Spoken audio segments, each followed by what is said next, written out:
Hello, मी doctor Jayant Bhosale, orthopaedic surgeon. आज आपण आपल्या सांध्यांना होणारी इजा आणि त्याच्या ट्रीटमेंटबद्दल माहिती घेऊया. बरेचदा आम्ही पेशंट्समध्ये बघतो की इजा झाल्यानंतर हाडवैद्य यांच्याकडे ट्रीटमेंट घेतली जाते. दुखापत झालेल्या भागाला चोळणे, लेप लावणे, कपड्याने टाईट बांधणे, ह्याच्यामुळे ही इजाचं जी तीव्रता आहे ही वाढते. जर मायनर क्रॅक असेल तर ते कम्प्लीट फ्रॅक्चरमध्ये कन्वर्ट होऊ शकतं.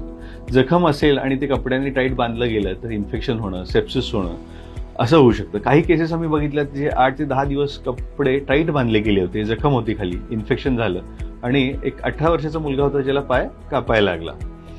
सो योग्य वेळेत योग्य एक्सपर्ट्सचं कन्सल्टेशन घेणं महत्त्वाचं राहतं.